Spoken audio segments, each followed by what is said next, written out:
Welcome to the Voice of Bold Business Radio, the show about ways to stay competitive in a changing market, break through business plateaus, and respond to the changing expectations of today's customers. Your host, Jess Dewell, is a rapid growth entrepreneur, consultant, and business advocate with a 20-year track record of business excellence. She candidly discusses how to achieve your growth strategy and realize your company's unfulfilled potential. Now, here's Jess. Welcome to the Voice of Bold Business Radio. I'm your host, Jess Dewell. This is program 203, called Present Retreat Equates to Business Performance. You're in the right place for conversations about current needs that we as business leaders face regarding technology, customer expectations, and quickly changing markets. This program is about what it means to reach short-term goals and increase confidence in long-term positioning. Your host, me, right? I'm super excited to be here today. I know you're super excited to listen today because what is a present retreat? What does that equate to business performance? Well, part of that is the over 20 years of advising, consulting, and facilitating around growth strategy that I have done. A culmination, the present retreat is a culmination of the work to date and continues to evolve every single year, every single client. To find, build, grow, figure out what we need to do today, here, everywhere. The companies that work with me learn to ask the right questions and think effectively on their feet. I'm your business advocate, specializing in working with companies at critical points in development. Wow. Okay, that was a big mouthful, right? We're talking about performance. We're talking about present retreat. We're talking about all these things. So first, let's set the stage with a few definitions for today. And I want to start with definitions only from the perspective that your experience is different than my experience, and my experience is different than the next person's experience, as well as yours is different than the next person's experience also. So to create a shared meaning, to create a place that we can work from, we're going to put a stake in the sand.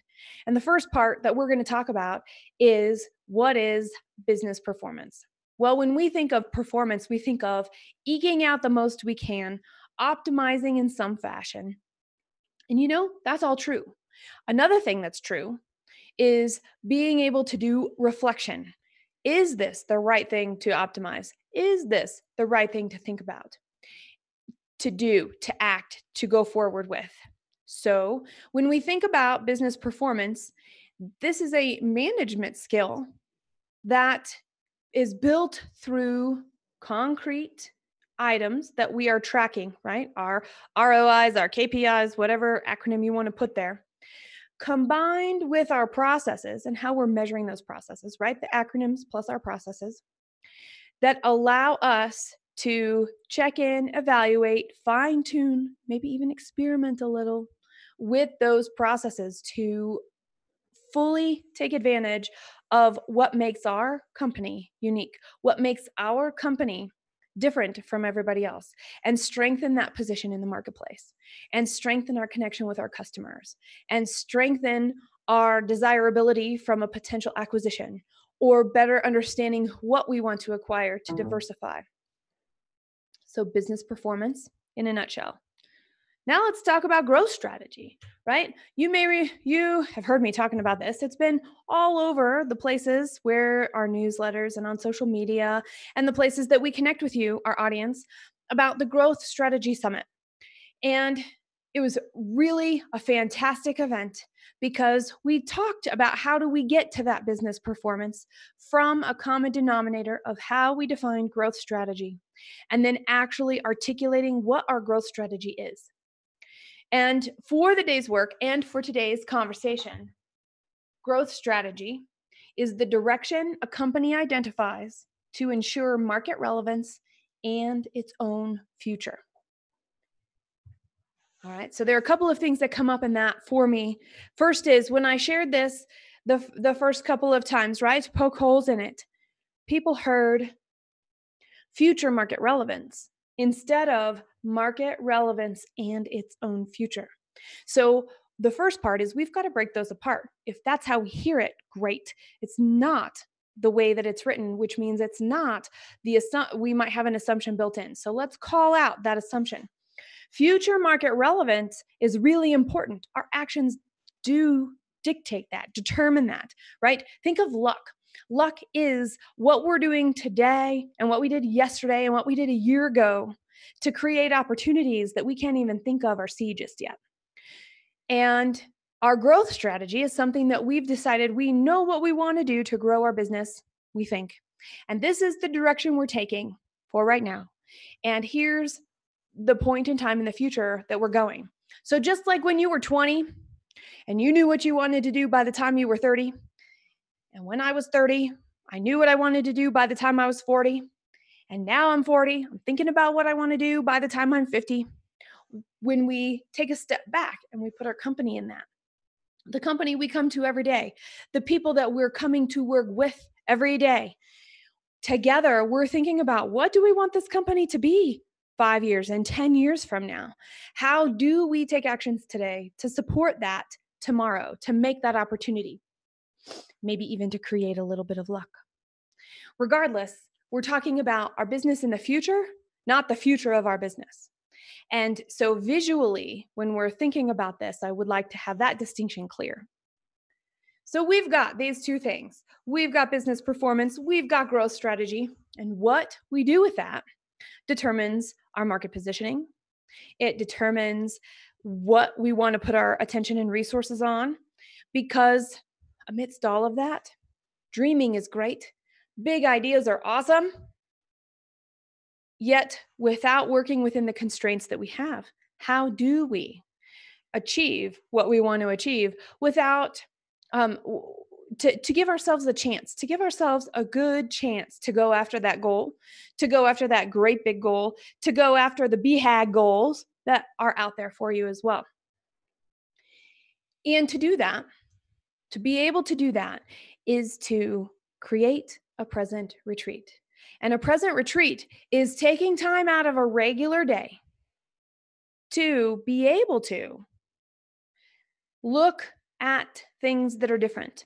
And the Growth Strategy Summit was a perfect way to do that. People invested in a ticket. They invested in the time. They showed up that day. They said, who cares whatever else is going on Friday? Well, I care, but this is my priority today. I care, and this is my priority today, to be here at the Growth Summit. So what they did is they stepped out of their regular routine.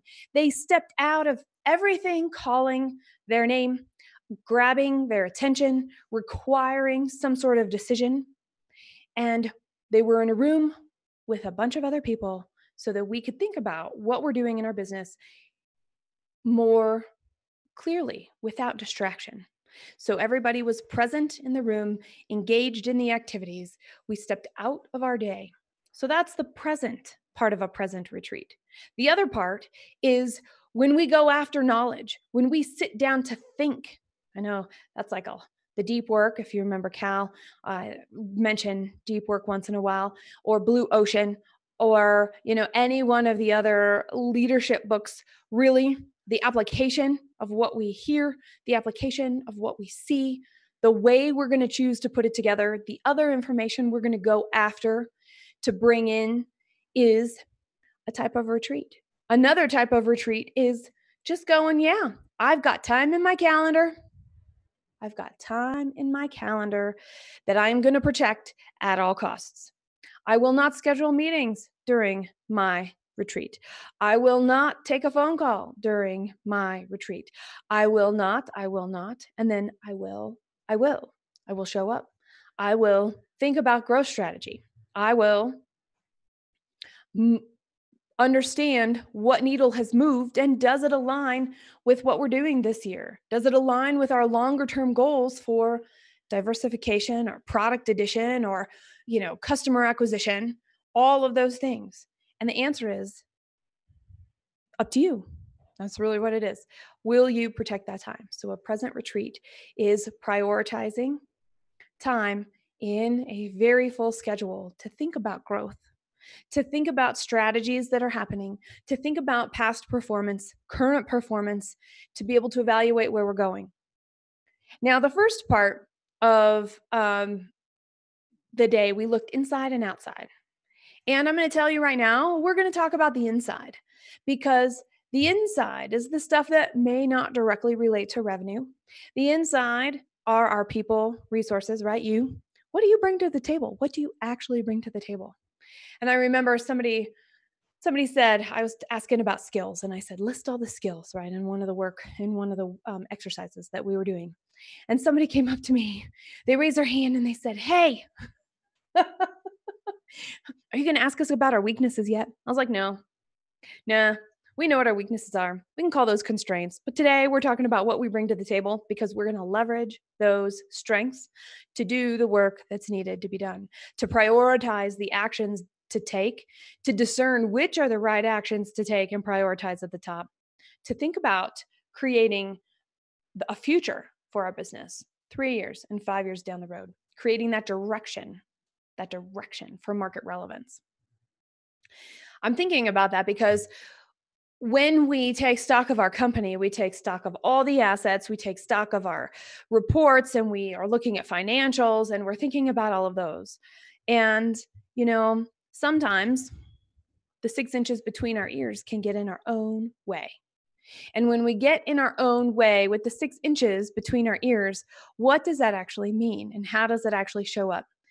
And we did an exercise about that because when we listed all the skills that we have, and we listed all of the actions that we were expecting to take, or that we are taking, or that we could take, there was a very clear gap for most people in that room between the skills they had and how to get to achieve what they were hoping to achieve down the road. And so I have to tell you that when I think about our skills, I think about the voice of Bold Business Radio. I think about you listening, seeking out information, seeking out experiences, seeking out more stuff to put into our conscious awareness that can be used so that we don't have to have that experience, that can be used so that we can figure out what we might need and continue our inquiry.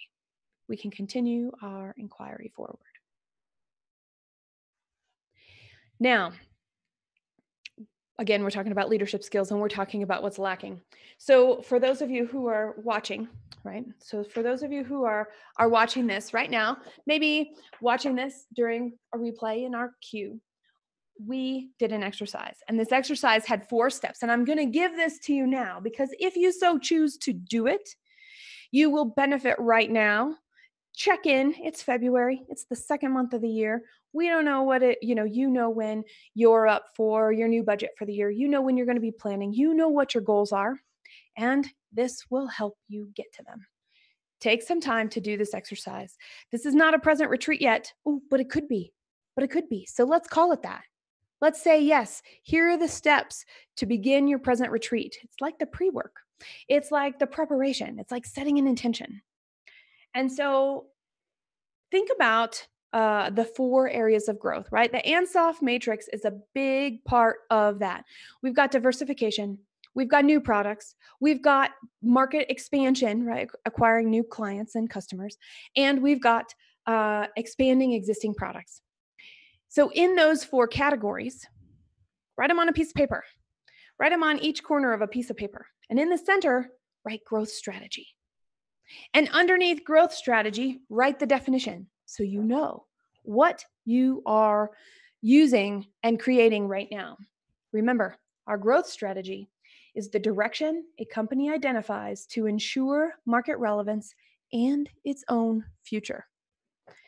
So we're going to pick market penetration, okay?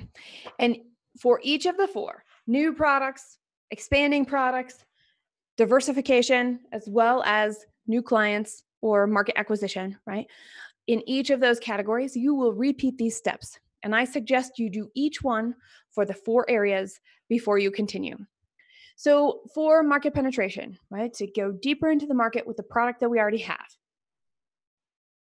Write down, and by the way, if you haven't seen my sticky notes and you haven't seen any of the notes I've held up or talked about, there's always multiple colors. So I recommend 4 colors for this. the first colored pen that you will use, and you will write down for each of the 4 areas that a company tends to grow in, and that your company is probably growing in some capacity, all or one, is what are you doing right now for growth? Did you just say I've got market penetration? We have organic growth in market penetration. Our products are reaching the right customers, and more of those people are interested in that here. Okay. By the way, that could also be more client acquisition and market. Let's see, new client acquisition as well. Okay. So what about? That's the first part. For each one of those categories, what are you doing today for growth? And in some cases, there's some gray areas. Maybe something that you're going to write for one also goes with another. Write it down. Get it on a piece of paper in one color in each of the corners for each of the areas and the ways that a company grows. Then the next part is to write down what you can do. So there's been all of these ideas that have come up for you over the last year, over the last 18 months, over the last 3 years, the things that you can do for growth in each of these areas. Now, stretches, maybe even pie in the sky, not complete pie in the sky, right? I mean, anything is possible without constraints. Consider some of your constraints. Consider your industry. Consider your competitors. What can you be doing? And make it so because now you know what you are and what you could. We now have a gap analysis to prioritize from. All right. In a third color, in each of these corners, list your skills that you already have or the ones that you are actively working on that can help you with what you are doing, what you can be doing. List those skills.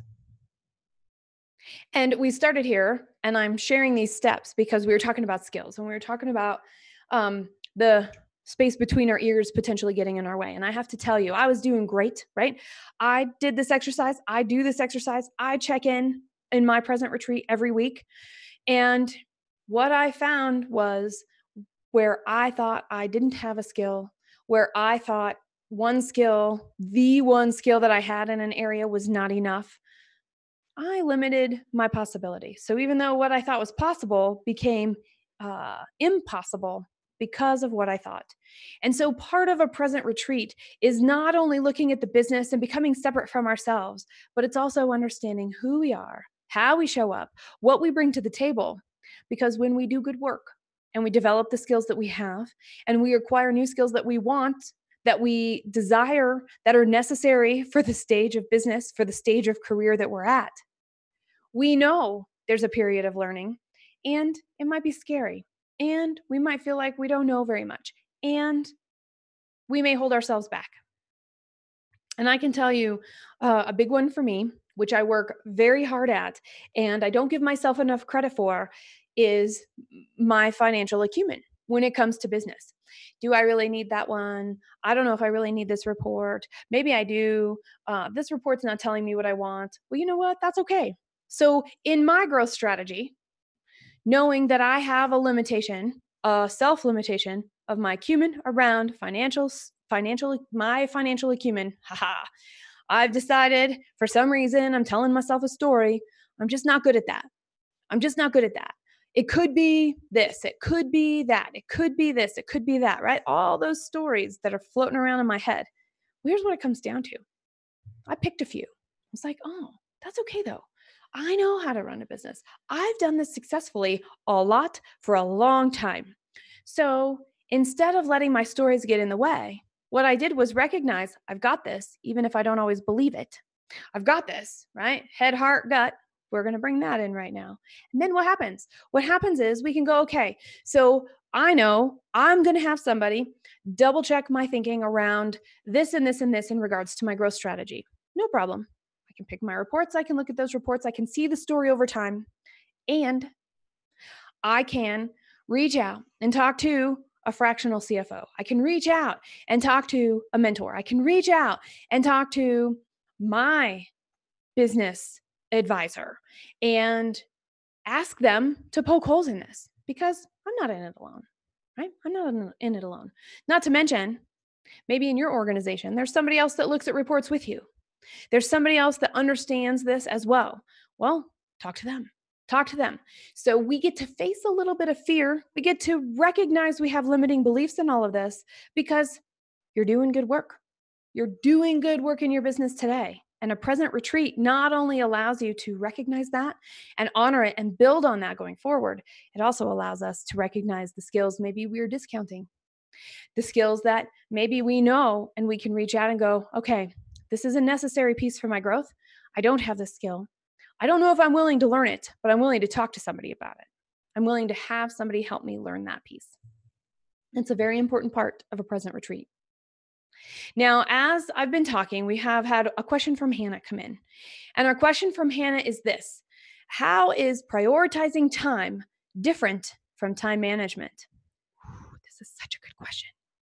So, prioritizing time versus being different from time management. Okay, and this is in regards to a present retreat, right? There are already 10,000 ways I could answer this question. So we're going to do this in relationship to a present retreat, protecting time in our calendar, and then using that time to think about how we're showing up in business, how our business is showing up in the marketplace, and how our business is going to be sustainable into the future.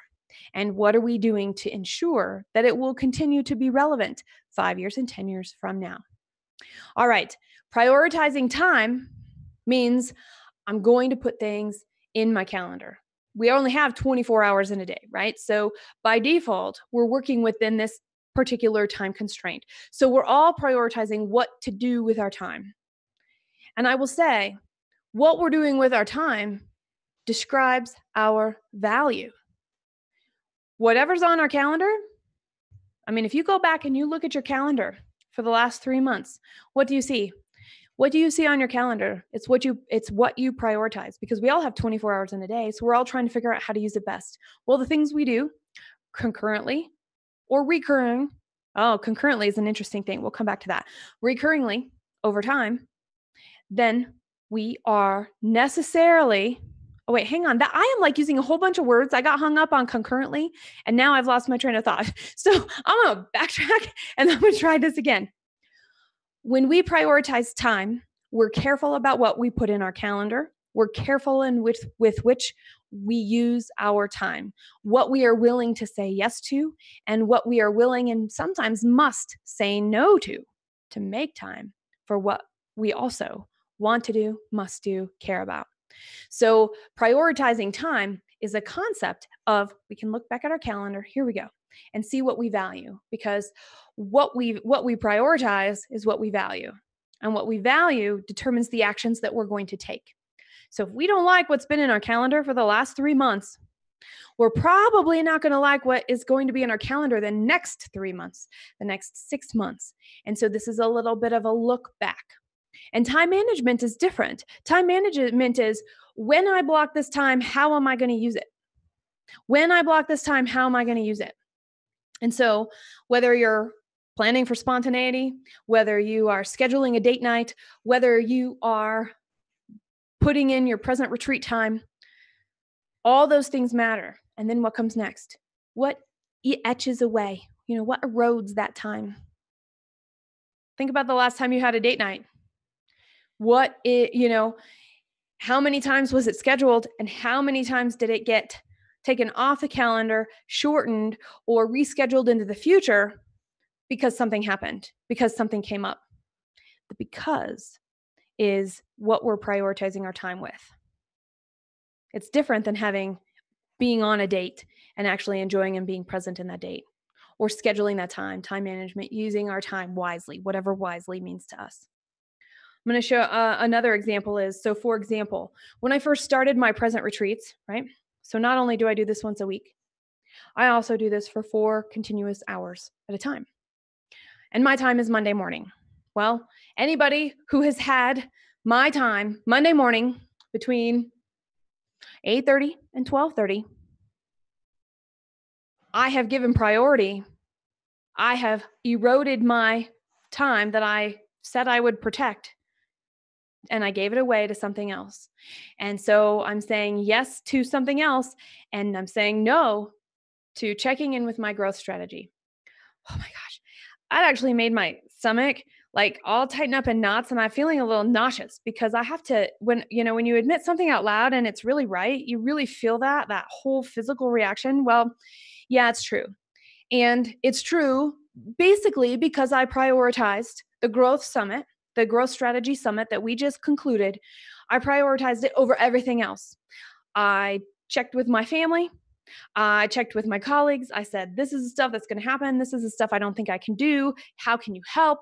What can we put on the shelf? This is all the stuff that's going to happen. And it took precedence. Every action went to the growth summit. Every interaction went toward the growth summit. And it didn't matter what we were doing. It was all about the growth summit. Well, now that's concluded. And yeah, I can totally take a breath because even being back in that space, it's crazy and it's hairy and it's sometimes horrible. I mean, my team saw me cry at least on one occasion each, sometimes multiple occasions in the last 2 months, only because how do you get it all done with time management when there's more stuff to do than there is time in the day? That's about time management. But what we did with the time, how we chose to accept the time, what activities occurred during the available time is what got priority. It is what we valued. And we put on a fantastic, tremendous event that over delivered to everybody that talked to me after the event on our feedback forms that came through. And I'm super pleased. So, Hannah, there is a long description of an answer because it's more of an experience when we're talking about prioritizing time than it is a task of working with time management. So now that we're back, we're past this summit, guess what I get to do? And in fact, it's relaxing and exciting to be able to say, yep, I am looking forward to my present retreat every week at 8:30 in the morning. So here's the scoop. Where are the places that we get the best ideas? We get the best ideas on the toilet, in the shower, when we're driving and we're not talking to anybody, right? Well, a present retreat is creating a time that allows our brains to know and look forward to having the space to come up with additional great ideas. So we're training our brain in a new way. We're using our head brain, our heart brain, and our gut brain to show up and evaluate things in a different way. All right. Brian has a question. Hashtag VBB radio. Email radio@reddirection.com.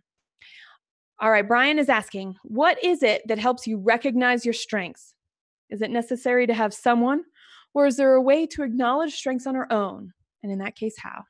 Oh, you can always take a strength finder test. You can always take a personality test. There's this thing called the Colby, and it tells you how you do you. And there's, and then personality tests, how you show up and react and respond to different situations, right? So how do you do it if you don't want to do any of those? Or how do you do it when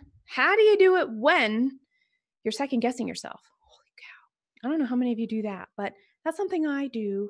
And I'm recognizing that I do more than I thought I did. I second guess myself. Maybe I'm not that strong in that skill. Well, by the way, sometimes that's healthy until it's not. Because when we're second guessing ourselves, we're willing to look and see how much have we developed and what are we doing and the way that we're doing it. And is it optimal for the period in our life, the role that we play in our company, the path that we see ourselves on 5 years from now, and the path we see our business on 5+ years from now. Okay. So how do you recognize your strengths? Well, we can start with what you prioritize. So go back, look at your calendar. What's in your calendar? Is it coffee meetings? Is it networking meetings? Is it meetings within your organization? Is it answering, email? Is it whatever you have been doing is what you are prioritizing. So there's some value to you in that. Now, the value may not be in the task. It may be in the fact that you might be crossing it off. The value may not be in the task or the activity. It might be the connection that comes from it. So when you're looking at your calendar, you're bringing in your head, what makes me want to do this? Then you're bringing in your heart. How does it make me feel when I do this? Then you're bringing in your gut, right? That visceral, physical reaction that I just described a little while ago when I was talking about my lack of present retreats in December and January. What does your gut say? What is your body responding to? And when they're all more in the affirmative, you've got a strength. And when there's one, or when there's two that agree, right? Two of these three body brains that agree and one that doesn't, well, it might be a strength and we might be second guessing ourselves. We might have a story around that. So it would be worth doing some just check-ins around that. And by the way, it's a perfect thing to do during a present retreat. A perfect thing to do during a present retreat. All right. So here's where we're at right now. It's time for us to take a break. So Scott and Eva are behind the scenes. We're using hashtag VBB Radio, radio@reddirection.com. Join in this conversation. Tell us where you're at with time management versus prioritizing time. Do you have a growth strategy that you've written down so you can communicate it with others? To just name 2 questions. We'll be back after this. You're listening to the voice of Bold Business Radio. In every program, we share stories, tips, and concepts that benefit short-term goals and increase confidence in long-term positioning. Stay current and receive programs to continue sparking ideas about growth strategy by subscribing to the program at voiceofboldbusiness.com. Now, back to Jess. This is Present Retreat Equates to Business Performance. And I'm Jess Dewell, your host. I am an advocate. I am an advisor. I am a consultant, all around growth strategy. Now, we've talked about looking inside ourselves, looking outside of ourselves. We've talked about our business, and our role that we show up for business, which is outside of ourselves, and how we want to show up in that role. We've defined business performance, growth strategy, and we've talked about a present retreat. And I've alluded to some of the steps. And in fact, somebody was listening very carefully, and that somebody is Jacob. And I'm going to go ahead and answer this now because it sets the stage for the rest of our program today. And Jacob is asking, actually, he's saying first and then maybe saying more. And there's a question in there. So here it is. I have too many things on my plate, and taking 4 hours, even just 2, that is impossible. I know it's important if I want to grow my business, but I don't know where to start. Okay. So the first things first. Remember how I shared with you about the fact I wasn't taking a present retreat and what that felt like, and the fact I'm saying it out loud, and I have to admit it. I mean, I'm still like a little wiggly when I say that. It's like, yeah, there's some truth to that. Well, the thing is, maybe 4 hours is too long for you, but here's what I know. There's a stat that I-2020 came up with through some of their surveys. And of all of the people that they've surveyed, owners, executives, managers, directors, less than 20% of them spend time on growth strategy. And that 20% spends about an hour per month. So here's the deal. This bar is really low, and it's overlooked because there are so many demands on our time. And when we say we have so many demands on our time, we're not going to take the time. Well, how do we take advantage of an opportunity when we see it? It's a slightly rhetorical question, because if we only spend 1 hour a month thinking about our business strategy, not even our business strategy, our growth strategy, and then thinking about the activities that we're doing and asking questions like, do they align? Do the activities and the actions that we're taking align to where we're trying to grow and the way we're trying to grow right now? Questions like that are really important. And if we only spend an hour a month, you know what happens? That's a long time between the time we're thinking about it. What if you only ate once a month? What if you only brushed your teeth once a month? What if you only got really good exercise, like taking a walk or or a really good interaction once a month, like getting together with friends or going out on a date or whatever the case may be, right? That seems to be a common thread today. If we're only doing it once a month, it's happening, but is it really happening? Because I can tell you, when I am not actively engaged in my growth strategy every single week, I prioritize to different things. I prioritize to what the schedule is.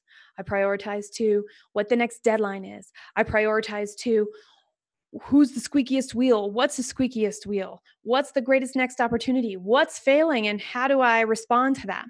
So even though we may not be fighting fires all the time at Red Direction, I'm definitely not responding in a way that allows us to move forward quickly and confidently when I'm not taking the time.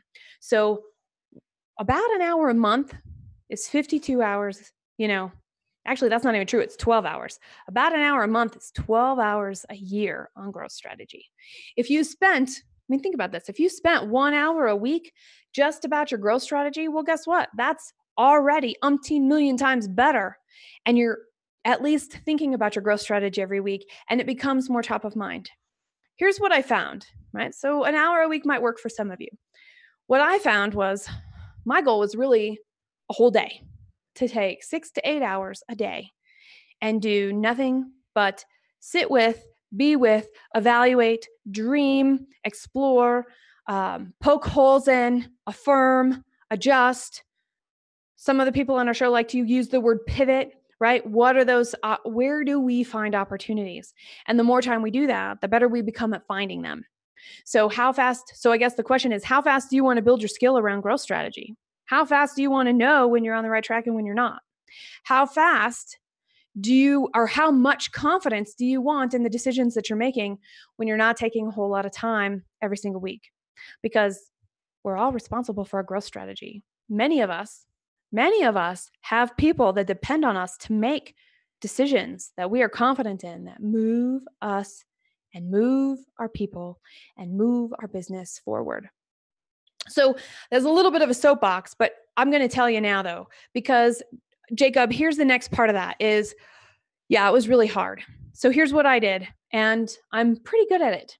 And, I'm human just like you, and it took a lot of time. So the first 8, and I think I may have shared this on a previous show, the first 8 to 10 of these I did. I cleaned out the sticky notes off my desk. I caught up on email. I looked through all the piles. I went through all the business cards. I followed up on things that I had totally let go, whatever the case may be. And those 4 hours went by really fast because what do? We do what we've been doing. When we give ourselves space, what do? We do what we've been doing. So it may take us 8, 10, 12, sometimes even 20 times to break a pattern, of what we prioritize. So I'm curious for you, Jacob, to consider, could you do that with 1 hour a week? Could you change and feel like you had more time by taking just 1 hour a week? And that's a question for the entire audience. It's a question that I face every single time I sit down to do my 4 hours. Okay. Where do I want to go with this? Give me just a second. So in the first half of the program, we touched base on 4 ways our company can grow and 3 things that we can write in 3 different colored pens for each of those 4 areas around to what we are doing. That's our growth strategy today. What we could do, what we can do that we're not doing, because it's just a reality check. And then third, the skills that we bring to the table. Now, the more we talk about this and the more we work with this, when we get past that 8th, 10th, 20th present retreat, where we're actively engaging with our growth strategy, we're taking time out, we're protecting that time, and we start to see other things.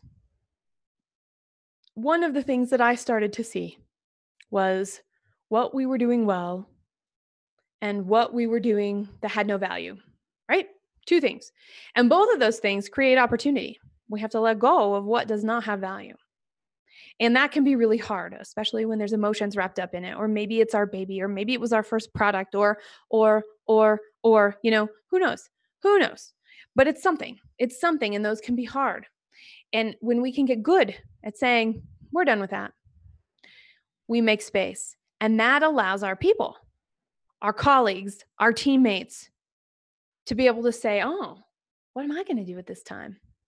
Now they have a chance to see what we've been doing and model. They can see what we've been modeling and try it out for themselves. Maybe they don't have as much time as you take.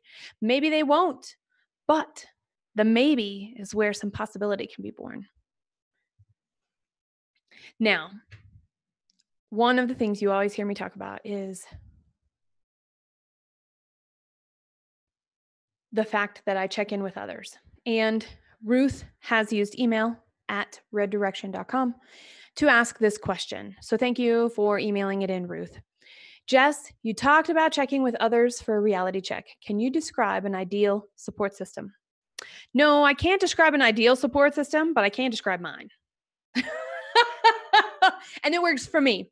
And listening and asking the question, you know enough about me to know here are the things that I care about. I like data, but the past has less value to me than the future. I care about what's possible and what we can do right now to move toward that possibility.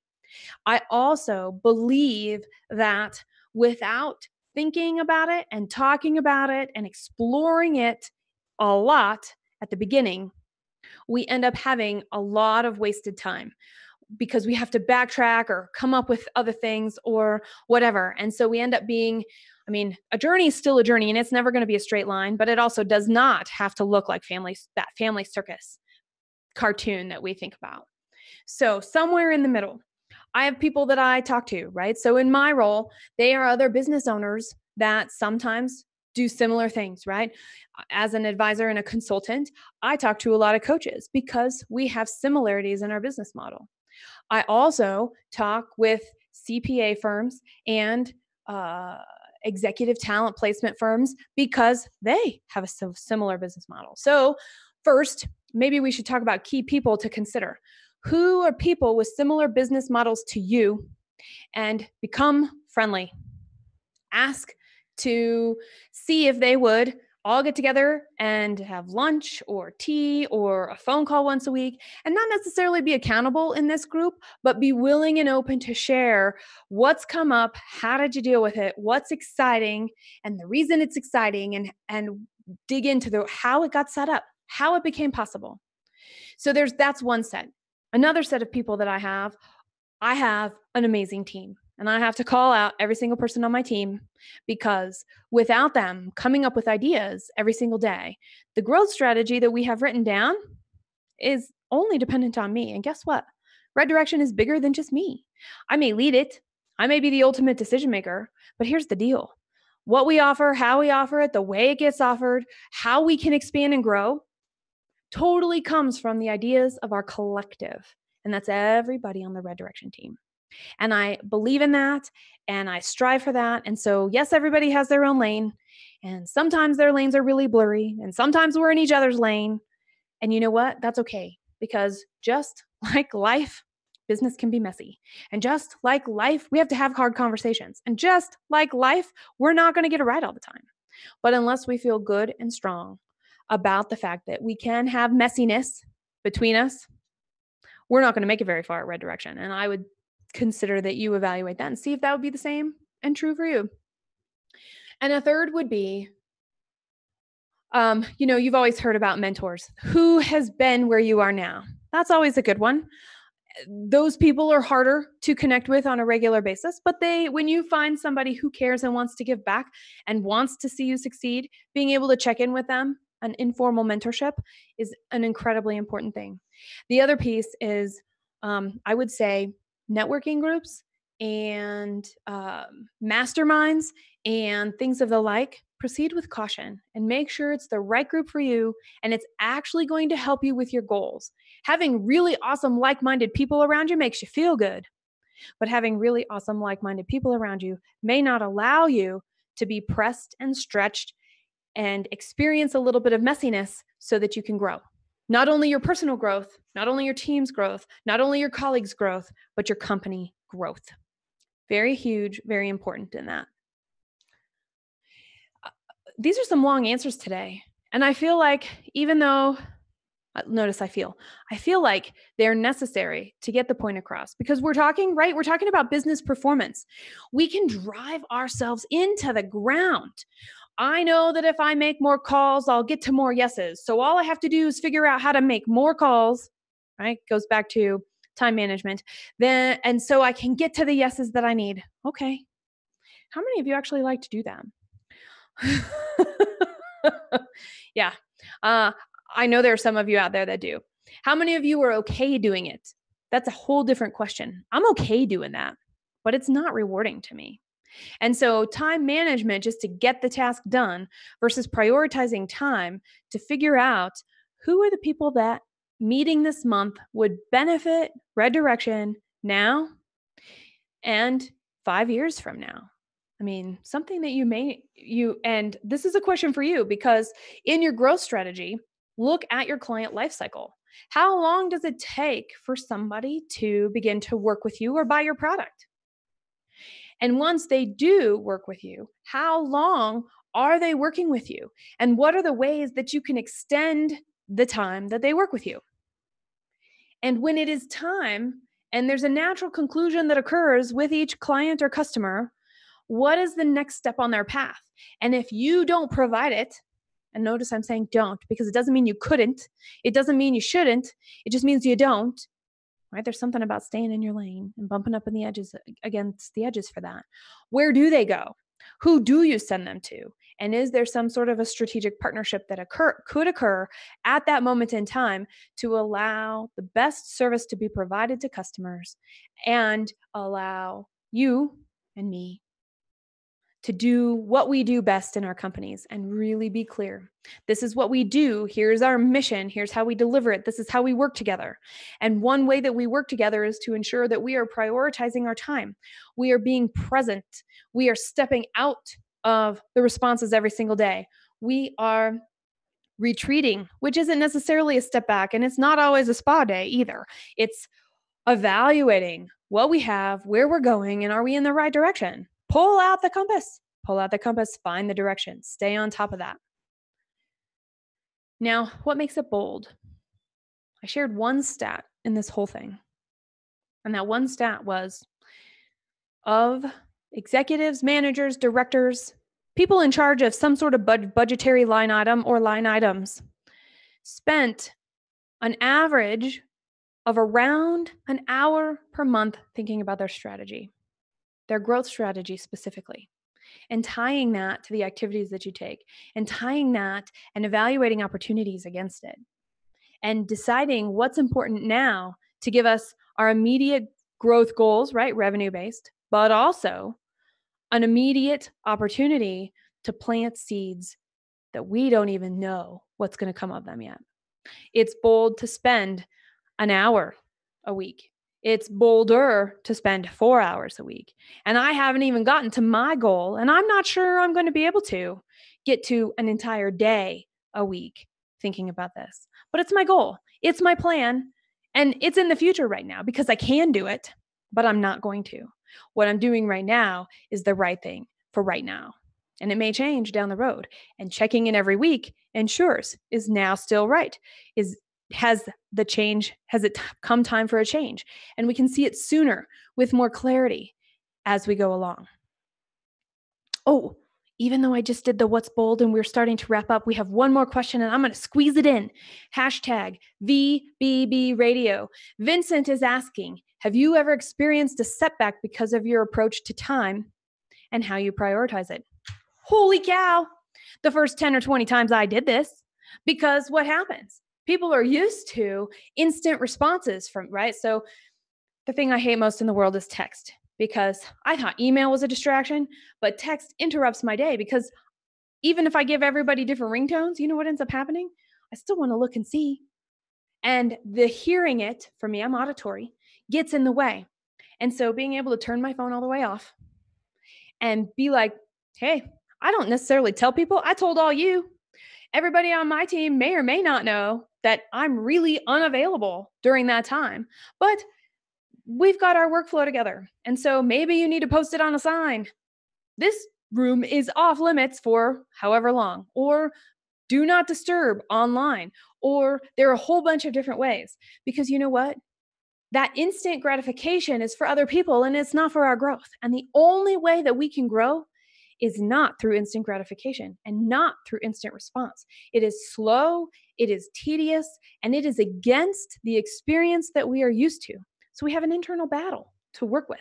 And I would say I had less of a problem with other people, and I had more of a problem of my own expectation at that point. So Vincent, I would say, hey, what is your expectation of responding, and how Could you set it up? How might you set it up so that you can shift and make time to plan ahead, to plan thoughtfully, and to take the time necessary so that you can hit more deadlines, so that you can have a smoother set of operations, so that you understand and evaluate the metrics, whatever those acronyms that you use for the metrics that you're measuring for performance over time. You will find all of the program notes at voiceofboldbusiness.com/P203. That is voiceofboldbusiness.com/P for program 203. Also search the site for Present Retreat and you'll find this program. Keep this conversation going. Great questions today, by the way, audience. And keep telling us what you think. Use hashtag VBB Radio. Also, you're listening to this somewhere. Whether it's the website, iTunes, iHeartRadio, you name it, there's a place to rate the program. Give us a thumbs up. Give us a comment. Give us a star rating. Tell us what you liked. Tell us what you want. And we will continue to evolve, because part of what we do at Red Direction, especially through the Voice of Bold Business Radio, is build the conversation about what it means to be an effective leader today. And we're defining it with our experience. So keep talking about it. This practical application of a present retreat is something that you can use to improve the performance of your business. So, will you use a present retreat and improve and increase your business performance? The Voice of Bold Business Radio gives you insights about how to achieve your company's growth strategy. When you aren't seeing the growth results you want, it's time to get an outside perspective. To discuss your specific situation around growth strategy, work with us. Visit voiceofboldbusiness.com and click Find Out More. Special thanks to the Scott Treatment for technical production. Thank you for joining us.